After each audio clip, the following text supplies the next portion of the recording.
Good morning, everyone. Thank you so much for coming to the PLC this morning. Sorry, I was making sure I was recording because it's going to be part of my principal certification.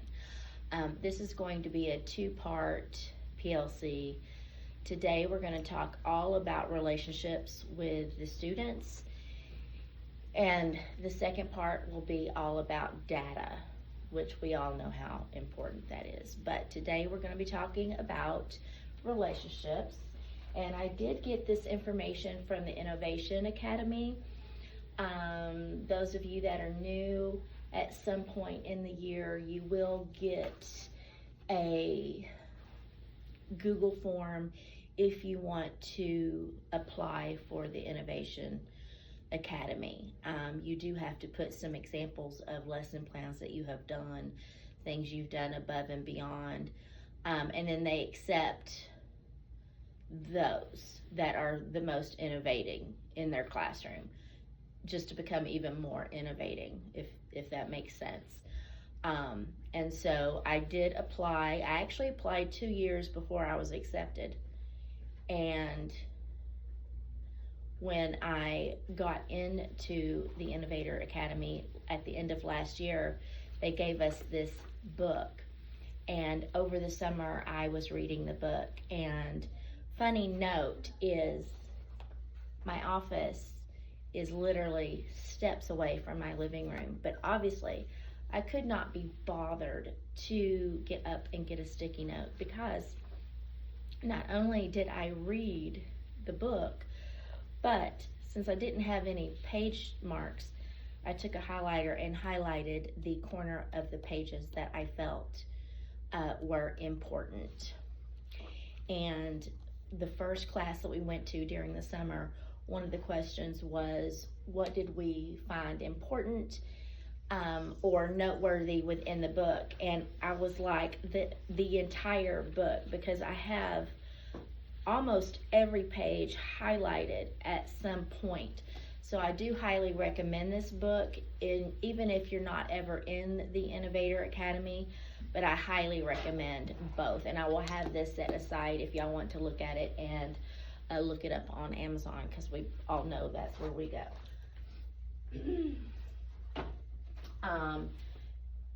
Let's see, our objectives for this morning will be to understand why building relationships with students is essential for learning. It's to explore strategies from the UDL and the innovator's mindset, and to learn how to intentionally foster trust and belonging in the classroom, and apply relationship building strategies to daily practice. Now, noted here is the UDL. That is not to be confused with a UBD, which is where we get our curriculum from. So we are going to discuss the UDL real quick before we move further. So the UDL is an educational framework that creates flexible learning environments to meet the diverse needs of all learners by providing multiple ways to access information, engage with content, and demonstrate understanding. We all know that students learn in different manners, such as visually, auditory, or even writing down the notes. But there are different ways on top of that. And the UDL is the universal design for learning. It's built on 3 core principles. The first one is to provide multiple means of representation. These are things that you may already have, like graphic organizers. Our curriculum here, HMH, has graphic organizers for every module, so you can pull those out. Offering text in multiple languages.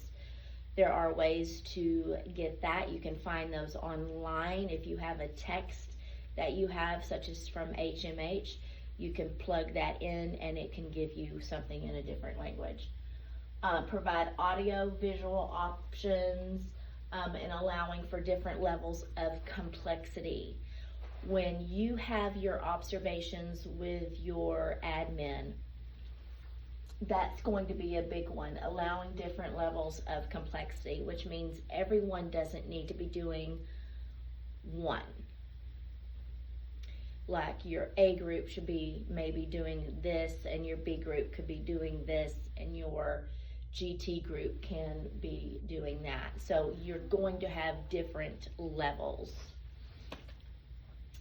The next one is to provide multiple means of action and expression, and this is the how of learning.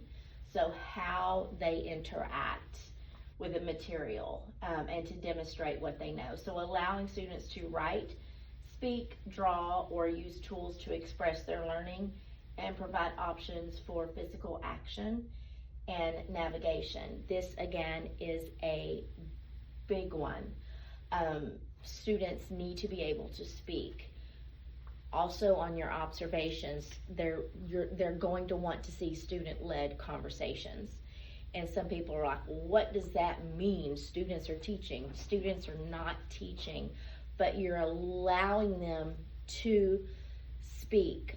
In my classroom, I like to just sit on a desk and just listen to them go. You have to let them open up and kind of develop the conversation. Physical action, moving from one place to another, like four corners, like we did at the beginning of this year. That's a good way. To speak, to draw, to use digital tools. Again, that's a big part of your observation. They want to see the students are able to do something on their Chromebooks or iPads for the younger students. And we all know that the more students are able to work with something, the better they're able to capture that information. So let's say they are doing an assignment, then have them talk to someone about it. Talk to your elbow neighbor, or find someone with the same shoes or the same hairstyle or the same color shirt and discuss it. So the more they're able to play with that information, the better they are to capture that information. Third way is to provide multiple means of engagement, and this is the why. Offer various ways to motivate and sustain interest in learning, tapping into their different interests and values. Examples are incorporating choice in activities, providing relative and authentic tasks, offering opportunities for collaboration, and providing feedback that builds self-awareness. This one is important. The incorporating choice in activities can be more difficult for you, but HMH is, again, a beautiful curriculum base. They give you differentiated assignments on their lesson plans. So you don't even have to think about it. Just pull it up. It has below level, above level, and above level. So you're able to do that, but you want to be able to give them that, because the lower students are going to need more help. The higher students are going to be bored. So we have to balance that. And make sure everything's authentic. I call non-authentic miscellaneous assignments. Who has time for miscellaneous assignments? Miscellaneous assignments, no, that's just like free time to me, and that's just, we don't have time for that.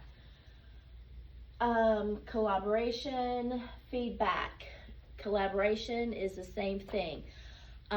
They have to talk about it. They can work with partners. You can let them choose their own partners, or you can choose for them. I do popsicle sticks. Sometimes I also let them choose. They get more work done when I pull popsicle sticks, because when you let them choose, a lot of times they're going to go for their friends that they want to work with. But that's very important. Again, using it more ways, it lets the information stick in the student's mind. Providing feedback. Your feedback to the students is very important.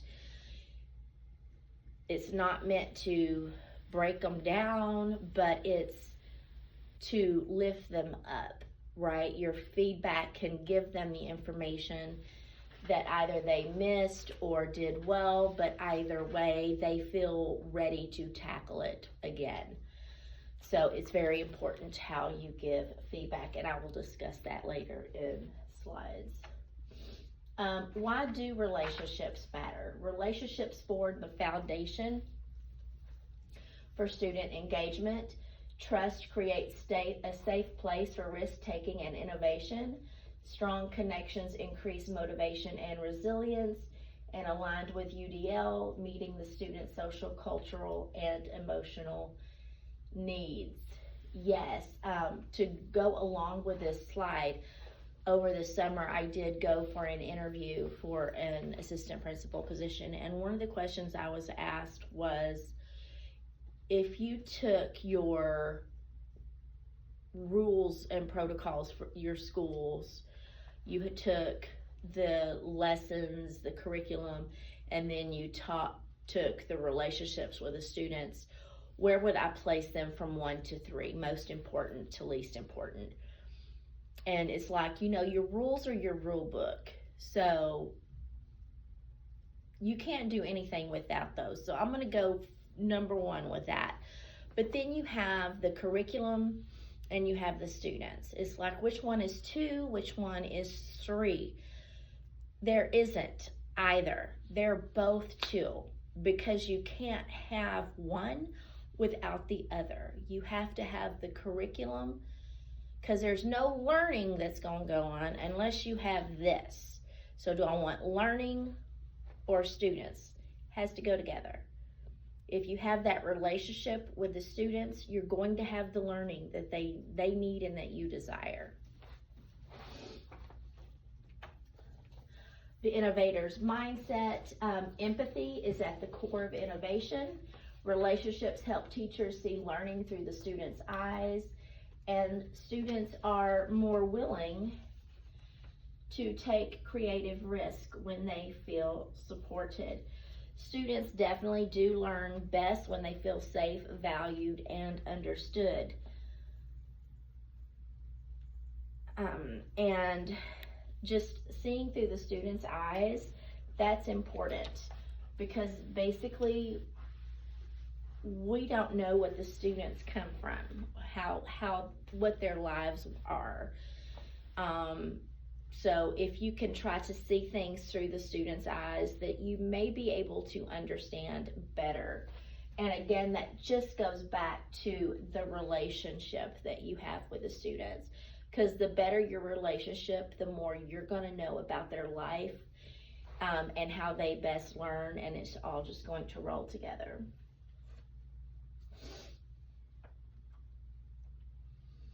UDL emphasizes learner variability, which we talked about a few slides before.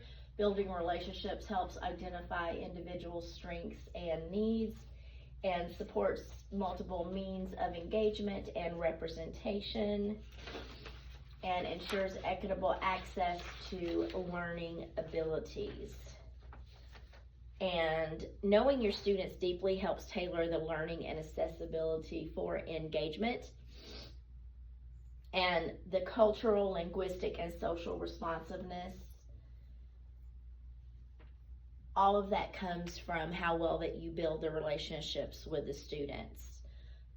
Think of one way you currently adapt learning to diverse student needs. What does that look like? How do we adapt? Is it the differentiating? What are the diverse needs?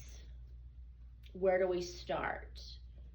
First, you need to know what those needs are. And there again, goes back to building the relationship. And the UDL is going to emphasize the learner variability. That's all it is. There has to be a variety for the diverse needs. You know what your gaps are, right? We have a gap. We know what the gaps are based on our campus improvement plan. We know what those gaps are. We know who we need to help. And all of that's going to come back to your relationships.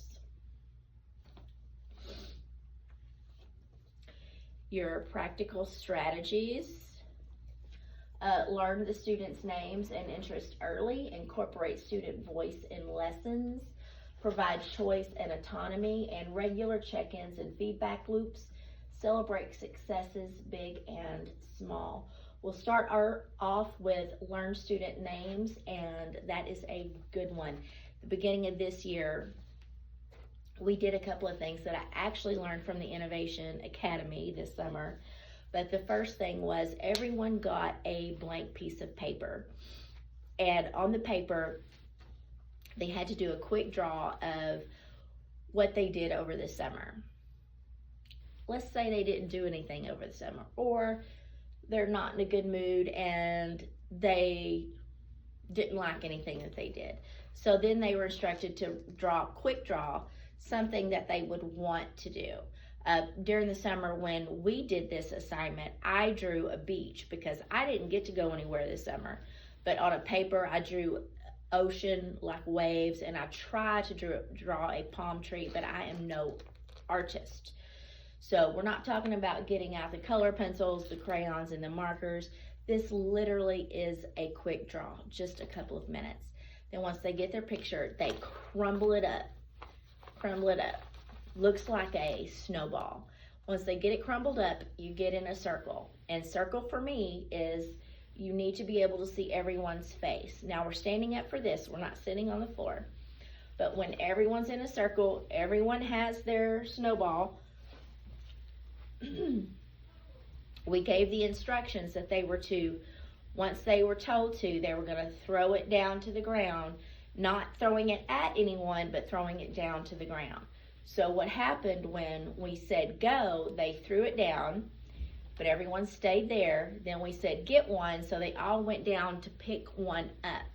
So when they picked one up, they unraveled it and they looked at the picture, and they had to walk around to see who the picture belonged to. And then that person was going to explain the picture. And we did this probably about 2 or 3 times. And that really gave the students an availability to learn about each other, because not everyone was here last year. We do have a lot of new students to the school. So that gave them a way to learn about each other. Learning names was an important part. Another thing that I learned over the summer was kind of like a guess who, not exactly, but you had postcards and you had to answer 3 questions. The first question was if you were born, whether you're born January to June or July to December. The second one was if you could be on the mountains or on the beach, which would it be? And C, list something that you think no one would know about you. For me, I said August to December, or July to December. I said the beach, and my fact was that I've spent a lot of time on television. So basically what they did, they took all the note cards, and they would say, okay, everybody stand up. And so we all stood up. And they took a postcard, and they were like, okay, if you were born from January to June, stay standing. So that meant anyone from July to December had to sit down. And you stayed sitting down. So they kept reading what was on that card, and obviously one person would still be standing. And then you get to learn about that person. Again, you get to say the person explains their fact or whatever. The funny thing was, one of the ones that they did during the summer, 2 people stayed standing. That was the weirdest thing. They both had all 3. Even their fact was the same. That was crazy. But that is a good way to get to know your students, get to know their name. And what they did was they held on to the postcards. So say we went to lunch, came back, we were working, and they pulled out a note card, said, everybody stand up. And that could be a brain break that you do in your classroom. So there are always ways that you can work with your students, let them get up, let them have fun, because that's something even us as adults, we enjoy doing that. But that is a good way to learn about your students. Classroom examples: morning meetings, advisory check-ins, student-led discussions, projects, co-creating classroom norms. Teachers, please enter your attendance at this time. Integrating cultural and personal relevance into lessons. So morning meetings is very important. That is where you get that relationship with the students. That's where it's at. Circle time, we call it circle time. Morning meeting. I am the lead of the mentorship program, and I compiled a list of morning meeting things to talk about. And I do have that for you. When you leave, you can get one. But morning meeting can be anything. Here at school, we have Harmony. You can pull that out. It has little conversation cards. It also has lesson plans that you can go over. And that's very detailed, and that is completely centered on gaining that relationship. In the classroom, I have these conversation chips, and it's like every morning or mornings that we can do it, we pull one out, and like this one says, what is the yuckiest thing you've ever eaten? Now, mind you, in circle time, we're sitting on the floor, and you have to be able to see everyone's face. We're always like, scoot out, so we can just see everyone. And we do go around, and everyone participates. They don't have to participate, but again, you have that relationship. Another thing that we like to do on the carpet, another variation of circle time, is a very simple question, but it does make the students think, and that is, what's your weather? And when you say, what's your weather, they kind of look at you like, what? But it's like, are you sunny outside? Because that's fabulous. Or is it windy? Or is it raining? Or is it a thunderstorm? Is it a hurricane? Or is it a tornado? Depends on how well their day is going. And that's a great way to start conversations. Again, building relationships. But that just shows you how simple the questions can be. And again, the packet is going to give you tons of options. Check-ins, beautiful thing. That's also something you're going to want to do in your classroom and all through the school year. Obviously, when your admin is in the room, you're going to do the things that you always do, which should include the check-ins. It can be a check-in on the carpet. It could be checking in to see how they are doing. Do they need anything? Check-in can also mean around the classroom. You're walking around, you're seeing if someone needs help, if someone's maybe going too fast, or maybe someone needs to be redirected. You're checking in. If you see someone kind of looking down, are they okay? It could be 1,000,001 things, as you know, in the classroom, but it's just building those relationships. It's making sure you have your eyes on them and your ears and your senses, because you'll know when something's going on. Co-creating classroom norms. This is a beautiful thing at the beginning of the school year, to have your class help you come up with the classroom rules, the classroom pledge, but it's the students coming up with it, so they have some kind of ownership. It means more to them if they have a hand in making it, instead of the teacher saying, these are our classroom rules. Number 1, no talking. Number 2, keep your hands to yourself. It could be student to student rules. It could be student to teacher rules.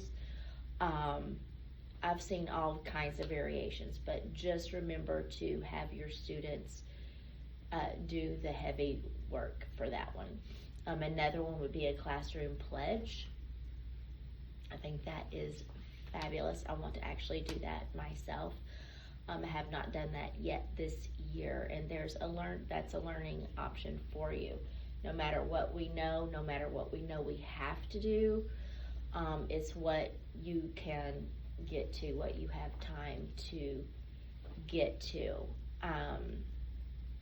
But a classroom pledge, again, something your students are going to have the biggest part of making, and something you can say in the mornings, before circle time, during the day, again, if you need a brain break, all of these things are options. Integrating cultural and personal relevance into lessons. We're all about cultural here. We often talk about food because I don't eat a lot, or I don't eat dinner most days, and so I always want to know what people have eaten.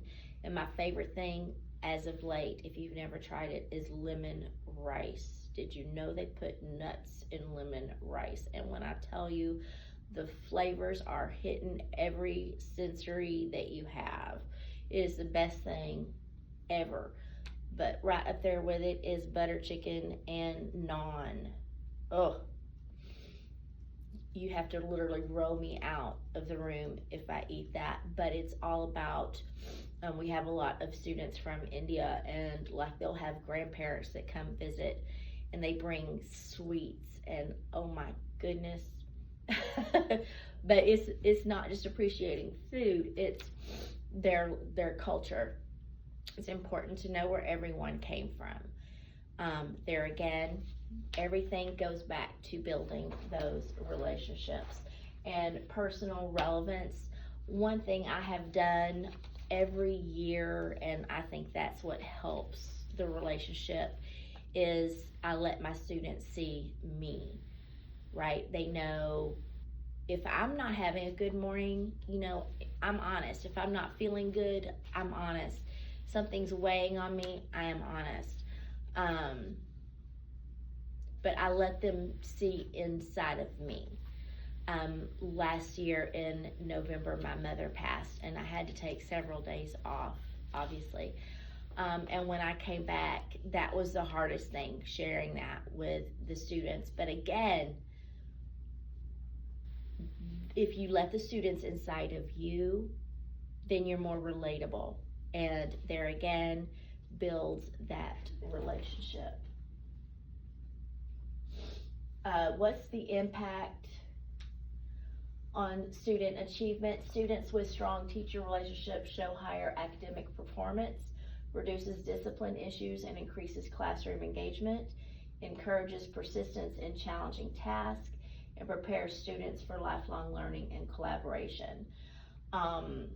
Students with strong teacher relationships showing higher academic performance, I can 100% say that is a proven fact, because my test grades are generally higher than the other classrooms, and that's because my relationships are better with the students. It doesn't matter if I have GT students in my room. It doesn't matter if I have kids going into LEAP. It doesn't none of that matters. It is the relationship you have with the students. It will 100% have a good effect on their grades. If you're excited in what they're doing, if you give them that need of attention, they're going to give you what you need. Reduces discipline issues and increases classroom engagement. We see that this year. We have a lot of fifth graders who have big moods, big moods. And it seems like they get in the most amount of trouble when they're outside of this classroom. Specials is a time when they get into a lot of trouble, but they're getting into that trouble out of the classroom. We're having to deal with it inside, but they're doing it out of the classroom. And why are they doing it out of the classroom? It's because of that relationship. And you're able to get more things done when you don't have that happening. Challenging tasks, prepare students for lifelong learning and collaboration. That is a big one because you're getting them ready for their future. You're getting them ready for how will they get along in the future. You want to create lifelong learners. And that again is something that I share with them, because getting my principal certification, I'm back in classes and it's like, I have homework. What? You, Miss Bristow, you have homework? What? Yes. Yes. Because I'm never finished learning. Never want to be finished learning. Never will be finished learning. And that's what you have to prepare your students for. Albert Einstein didn't just say, okay, I'm done, right? He kept going. And that's what we are supposed to teach the students to do, to keep going. They're going to be those lifelong learners. So I did get a few questions, and thank you for sending those in. But the first one was, how did I get started with the circle process? Something that some of you may not know, I started out many moons ago in a Dallas independent school district, and I taught pre-K in a Head Start facility. Head Start facilities are centers that they have in Dallas, and they have a partnership with DISD to provide a licensed teacher in every one of their classrooms, because they had like daycare workers, center workers, things like that in the classroom, but they wanted a DISD teacher in each classroom. So I was in a Head Start facility, I was in a classroom, and these students, when you talk about relationships, that really hit me like a Mack truck, because these students were coming from almost nothing. Some of them were homeless, some of them, their parents were in prison, some of them had no food at home, and they would come in dirty, and they would come in starving. And as a maternal woman, that just killed me. And those relationships, you just have to get them, because you don't know where else they're getting those relationships. And it's not just that, it's like, you know, when someone was spoken to, you know, as a teacher, you know, when someone was spoken to as a baby, as a toddler. When you're a pre-K teacher, you know that, because that's how more they are able to conversate at that age. And that was very sad, because we saw students that they just weren't spoken to. And again, that's what makes that relationship important. So that is when that started. We would be on the floor off and on all day to get that relationship built. But at the end of it, it's like those students knew that I was there, and I would always be there, and they could always count on me. And we did things I loved about it. Again, building a relationship there. It was, we had lunch together, and it was a family style. The students set the table, you know, with the napkin and the silverware and the plates, and we passed all the food. So, and I mean, some of those kids, you know, that you don't even know if they had food when they got home, and they were scarfing down that lunch. But again, at that lunch, and it's in the classroom. We're doing this in the classroom. We're not going to a lunchroom. It's in our classroom, our little house. You're building those relationships with those students, and that was pertinent then.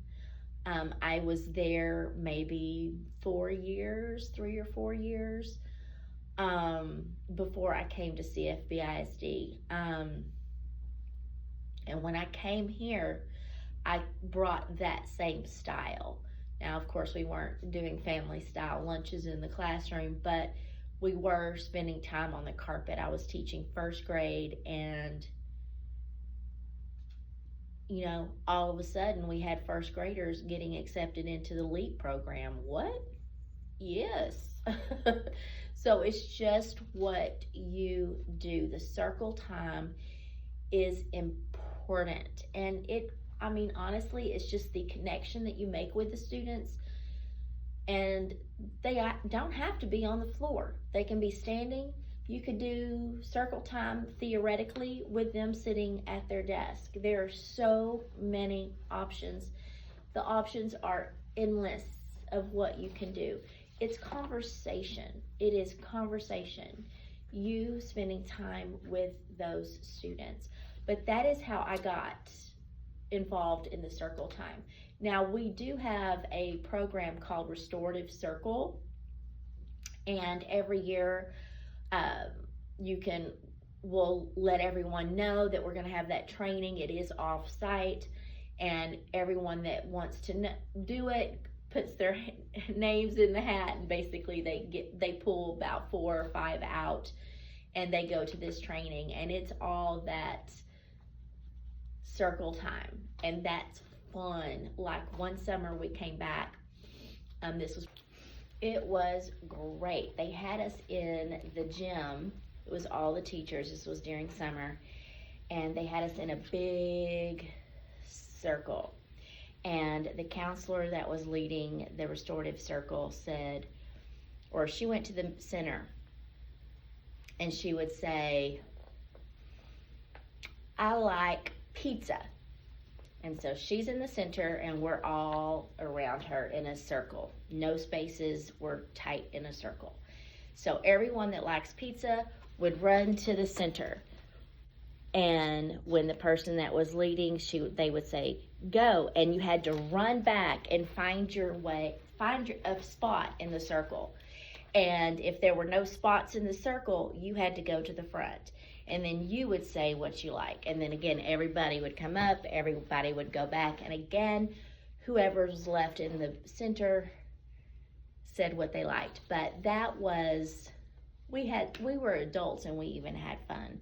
So for students, that would be fabulous. And you could move your seats back. You could stack them like we do at the end of the year. Just have your space available. And if you're needing to gain those relationships with your students, then that is a beautiful thing to do, because we're going to do whatever we need to do. So move the seats, move the chairs, have that open space. Use some of the things in the handout that you're going to get. It's just beautiful. You're going to know if you need the relationships with the students day one, pretty much. Let's see. How do I currently build? Yes. It's just the relationships. What strategies from the UDL and the innovator's mindset can I integrate? Everything involving the relationship. And again, the second part from the same book is going to be on the data. So everything that I have shared with you, the things on the handout, I will be sharing the slides with you. And again, you'll get the handout on your way out. What barriers might I face, and how can I overcome them? Time will be your biggest barrier, because as you know, as a teacher, you have to be very flexible and to bend.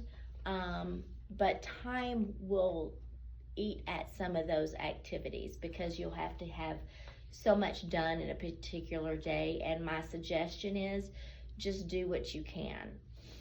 Sometimes we have to lessen the amount of time we're on the floor because we have more things to do. But you'll know when that happens, like that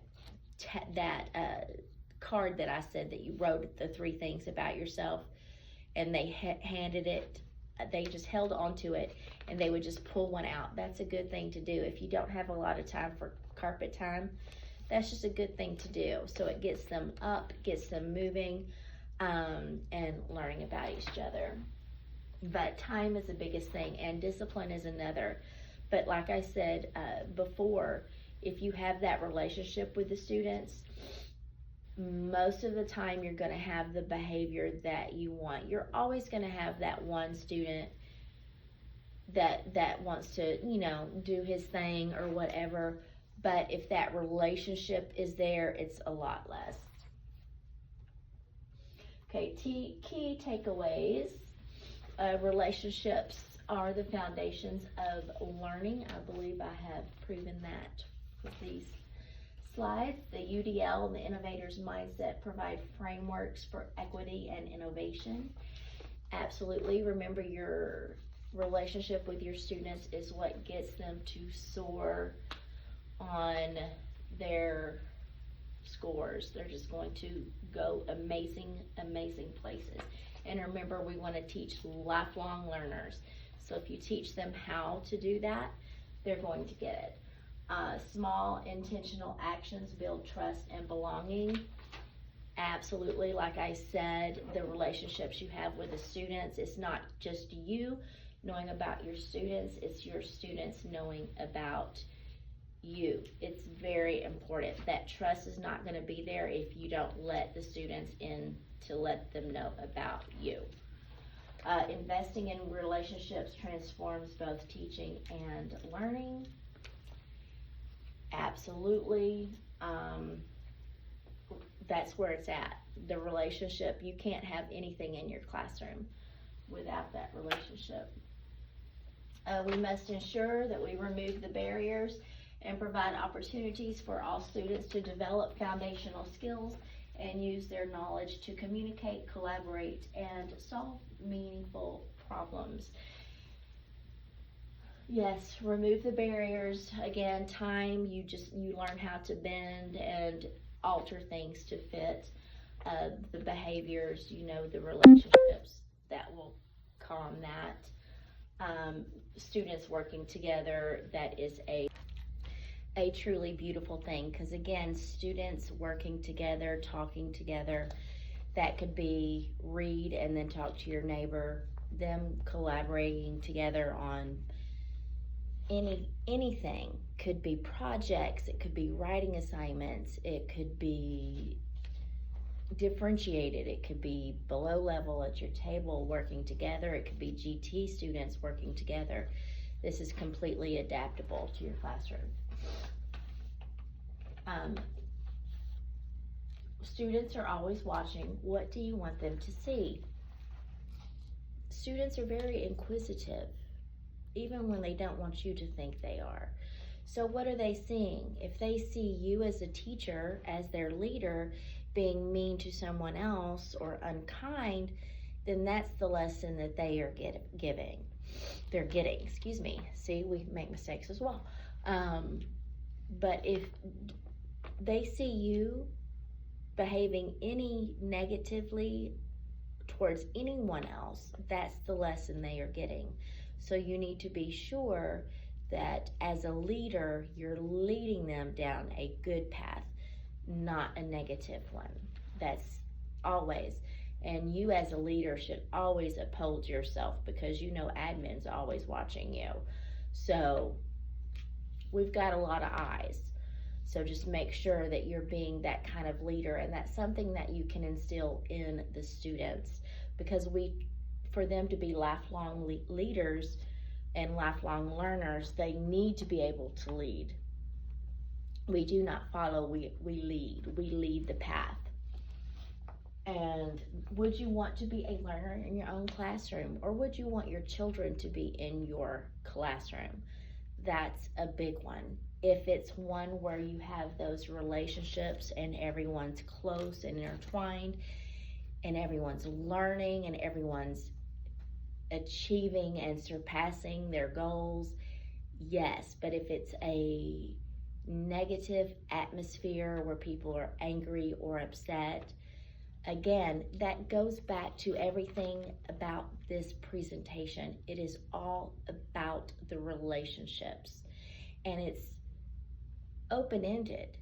You can gain that in so many different ways. I've shown you a few things But again, there's hundreds in that pamphlet.